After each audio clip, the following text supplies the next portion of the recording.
The details were almost perfect. Kpop Demon Hunters sparks pride in Korea. When a South Korean monk performed a Buddhist ritual for a wildly popular K-pop boy band, it was the most unusual ceremony he had ever held. His mission: to guide the souls of the band to peace and rebirth. The band were long gone, or rather, they had never been alive, except in the fictional world of the animated Netflix hit Kpop Demon Hunters. Still, the YouTube video went viral. Although cast as villains, the Saja boys have won a devoted following for their gorgeous looks and swagger.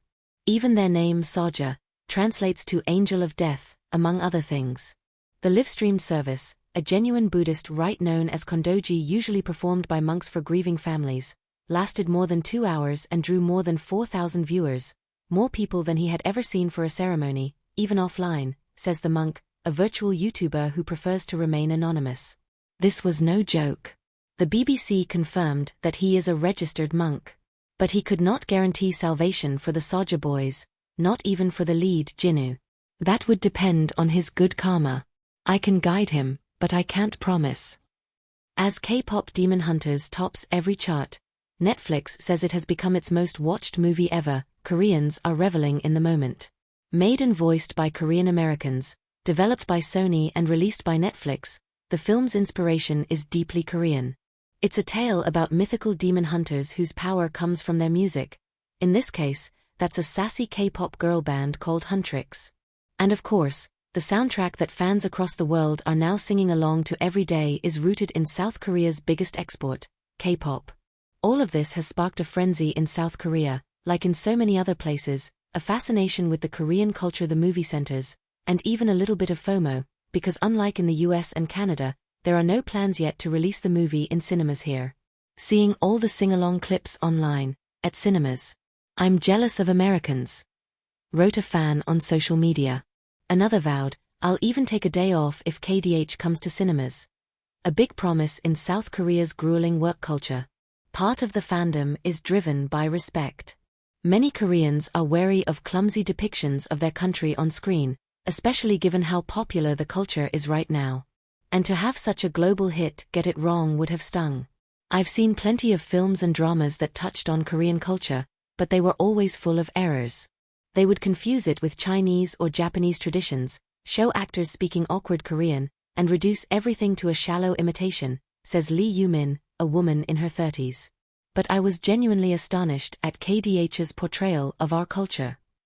Pointing to the opening scene, she says, a thatched roof house from the Joseon dynasty, ordinary people in hanbok, traditional Korean clothing, with their distinct hairstyles, the details were almost perfect. She says she had never imagined that it would capture hearts across the world the way it has. Songs from the movie have become some of the most streamed on Spotify, while the track Golden hit #1 on the Billboard Hot 100. The fandom in South Korea is no less. Surprisingly, one of the biggest beneficiaries has been the National Museum of Korea, which carries traditional Korean artifacts that are featured in the film. Already the most visited museum in Asia, it now has queues stretching outside before the doors even open, as Koreans line up to look at exhibits and shop for merchandise at the gift store. It recorded more than 740,000 visitors in July, over twice as many as it had during the same time last year. I arrived there at 10 a.m. sharp, that's when the museum opens, but there were already about 100 people waiting, says Lee Dae-jeon, who hoped to avoid the weekend rush by going on a Monday. But she still left empty-handed, everything I wanted sold out. Her wishlist included a badge featuring a tiger and a magpie, the movie's animal characters Derpy and Sussy, which are inspired by folk painting. The soaring sales are a boost for people like Choi Nyun-hee, who runs the craft business He-Muse.